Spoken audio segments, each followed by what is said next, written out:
मैं Puneet Kumar Shukla, assistant professor JP शिक्षक प्रशिक्षण महाविद्यालय बिहार शरीफ नालंदा से आज बीएड द्वितीय वर्ष course 10 creating an inclusive school अर्थात समावेशी शिक्षा या समावेशी विद्यालय का निर्माण या समावेशी विद्यालय का सृजन पाठ्यक्रम में आज आपको समावेशी शिक्षा के मुख्य उद्देश्य शीर्षक विषय पर आपके सम्मुख चर्चा करूंगा कि समावेशी शिक्षा के मुख्य उद्देश्य क्या है। यह जो लेक्चर है डीएलएड के विद्यार्थी, डीएलएड फर्स्ट ईयर के कोर्स 6 वह भी विद्यार्थी इस लेक्चर को ध्यान से सुने, क्योंकि उनके भी पाठ्यक्रम में है कि समावेशी शिक्षा के मुख्य उद्देश्य क्या है। तो जैसा कि आइए चर्चा करते हैं कि समावेशी शिक्षा के मुख्य उद्देश्य। पहले तो मैं आपको यह बताना चाहूँगा कि कोई भी कार्य करने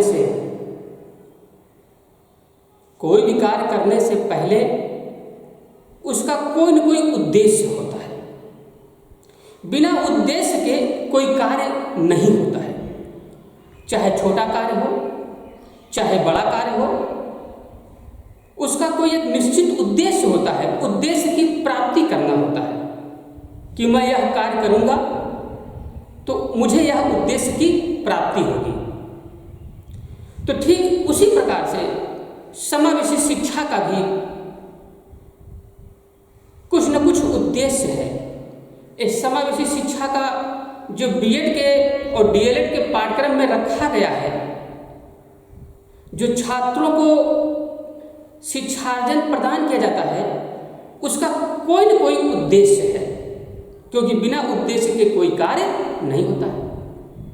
तो सबसे पहले उद्देश्य तो यही मैं कहूँगा कि इसमें दिव्यांग बालक जो शिक्षा से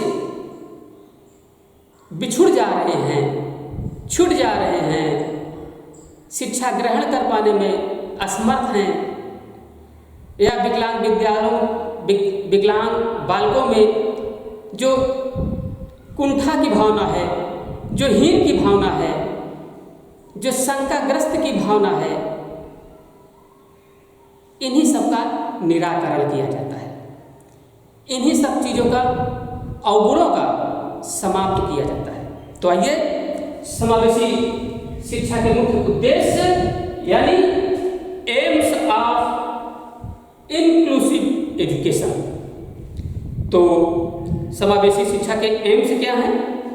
समावेशी शिक्षा के एम्स निम्नलिखित प्रकार से हैं, क्योंकि समावेशी शिक्षा के उद्देश्य अनंत हैं, उसका कोई सीमा छोर नहीं है। उसका उद्देश्य निम्नलिखित प्रकार से या निम्नलिखित बिंदुओं से किया जा सकता है। तो आइए एक एक बिंदुओं पर चर्चा करते हैं। सबसे पहले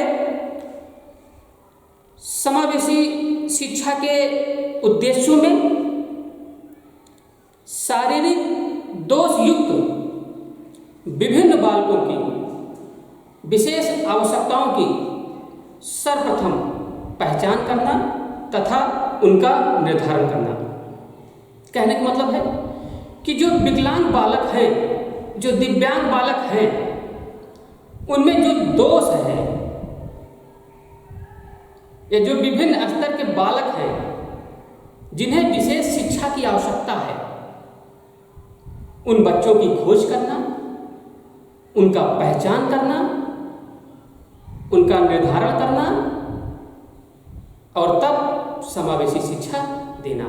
तो इस प्रकार से हम कह सकते हैं कि शारीरिक दोष युक्त विभिन्न बालकों की विशेष आवश्यकताओं की सर्वप्रथम पहचान करना तथा निर्धारण करना समावेशी शिक्षा के मुख्य उद्देश्यों में पहला उद्देश्य है।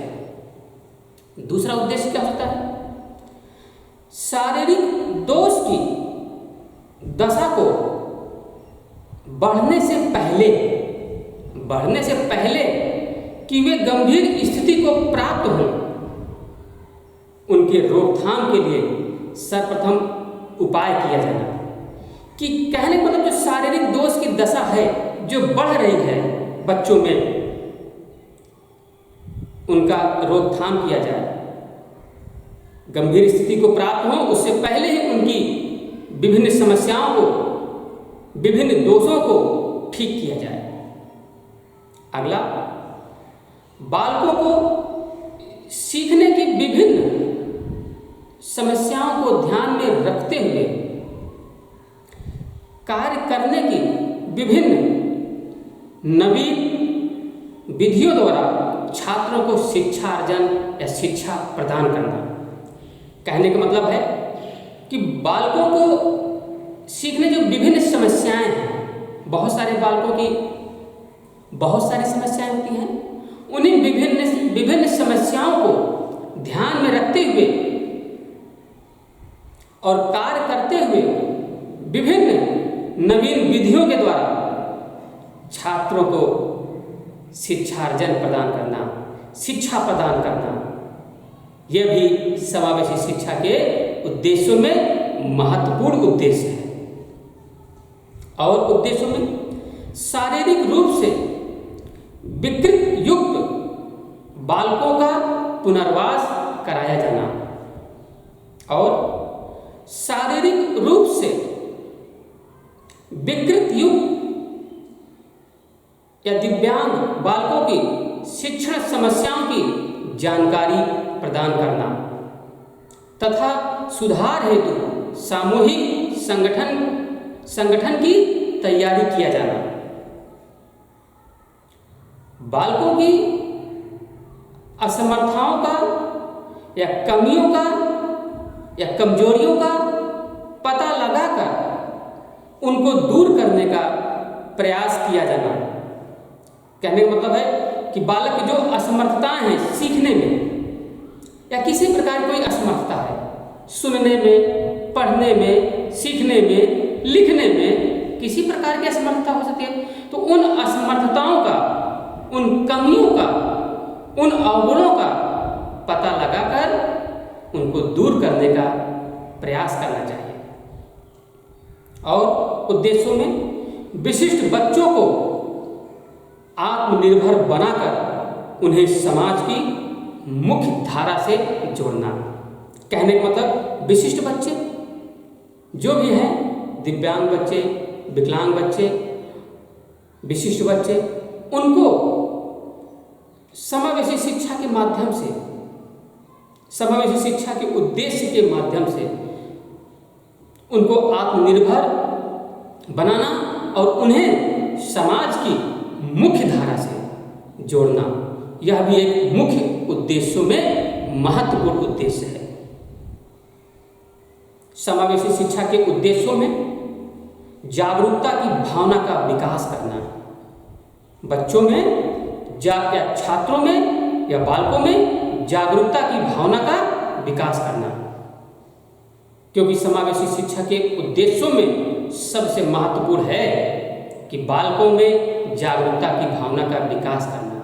अगर बालक हैं, छात्र हैं, तो वो सुकुमार बालक हैं, कच्चे घड़े के बालक हैं, उनमें परिपक्वता ज़्यादा नहीं होती है। ऐसे बालकों में जागरूकता की भावना लानी चाहिए और जागरूकता की भावना को विकास करना चाहिए ताकि वह भी जागरूक हों। और मुख्य उद्देश्यों में बच्चों में आत्मनिर्भर की भावना का विकास करना। समावेशी शिक्षा के मुख्य उद्देश्यों में यह भी उद्देश्य है कि बच्चों में आत्मनिर्भर की भावना का विकास करना। समावेशी शिक्षा में यह सुनिश्चित करना होगा कि कोई भी व्यक्ति या कोई भी बालक शिक्षा में दाखिले से, यानी दाखिले मीन्स प्रवेश से वंचित ना रह पाए। क्योंकि अगर वह बालक प्रवेश से विद्यालय में एडमिशन से वंचित हो जाता है तो समावेशी शिक्षा के उद्देश्य पूर्ण रूप से सफल नहीं हो सकते। इसलिए समावेशी शिक्षा में या समावेशी शिक्षा के उद्देश्यों में यह सुनिश्चित करना होगा कि कोई भी व्यक्ति, कोई भी बालक शिक्षा में एडमिशन से, दाखिले से वंचित न रहने पाए। समावेशी शिक्षा में यह सुनिश्चित किया जाए कि कोई भी बच्चे चाहे वह शारीरिक अपंगता से ग्रस्त हों या शिक्षा ग्रहण कर पाने में असमर्थ हों, तो इन अवसरों को उनके सामने उपलब्ध कराए जाएं और शिक्षा के समान अवसर उनको भी उपलब्ध कराया जाए, जिससे वह वंचित ना हो सके शिक्षा से। समावेशी शिक्षा में यह सुनिश्चित किया जाए कि शारीरिक विकलांगता और मानसिक रूप से अपंग बच्चों को पढ़ाने लिखाने के शैक्षिक संस्थानों को, गैर शैक्षिक संस्थाओं को विशेष व्यवस्था की जानी चाहिए और ऐसे अध्यापकों की नियुक्ति किया जाए उन शैक्षिक संस्थाओं में जो विशिष्ट बच्चों को पढ़ाने में चतुर हो, होशियार हो, विनोद प्रेमी हो, गंभीर हो और बालकों को प्रोत्साहित कर सके। और समावेशी शिक्षा के उद्देश्यों में इस शिक्षा के अंतर्गत शैक्षिक संस्थाओं का कर्तव्य होता है कि वह यह सुनिश्चित करे कि ऐसे बच्चों के लिए जो नगरों में, शहरों में नहीं रह रहे हैं या नगरों या शहरों से दूर ग्रामीण प्रदेश में रह रहे हैं, उनके लिए विद्यालय प्रबंधन बच्चों के लिए छात्रावास की व्यवस्था कराए ताकि उनको आने जाने में ज़्यादा समय, ज़्यादा खर्च करने की आवश्यकता ना करना पड़े। समावेशी शिक्षा के उद्देश्यों में विद्यालय प्रबंधन ऐसे बच्चों के लिए, विकलांग या दिव्यांग बच्चों के लिए जो विद्यालय प्रशासन के प्रमुख कर्तव्य माना गया है, जैसे जल की व्यवस्था, उत्तम बैठने की व्यवस्था, हवादार रोशनीदार कमरे की व्यवस्था, पुस्तकालय की व्यवस्था आदि जो भी व्यवस्थाएं हैं वह सभी बच्चों को अच्छी तरीके से, सुलभ और सरल तरीकों से उपलब्ध कराया जाए। जब इन्हीं सब व्यवस्थाओं को, इन्हीं सब मुख्य निम्नलिखित तत्वों को जब हम पूर्णतः पालन करेंगे तभी एक समावेशी शिक्षा का मुख्य उद्देश्य की हम प्राप्ति कर सकते हैं। क्योंकि उद्देश्यों की प्राप्ति के लिए, खासकर समावेशी शिक्षा के उद्देश्य की प्राप्ति के लिए हमें इन सब बातों को अनुकरण करना होगा और उन बच्चों को आत्मनिर्भर बनाने के लिए उनको प्रोत्साहित करना होगा, उनको बच्चों को जागरूक करना होगा, उन्हें समाज की मुख्य धारा से जोड़ना होगा, उनको सीखने से संबंधित, अधिगम से संबंधित कठिनाइयों को दूर करना होगा। विद्यालय प्रांगण में विभिन्न प्रकार की जो अशुद्धाएं हैं उन अशुद्धाओं को दूर करना होगा और जो विद्यालय में प्रवेश से बच्चे वंचित हो जाते हैं उन बच्चों का प्रवेश विद्यालय के प्रांगण में पहुंचाना होगा।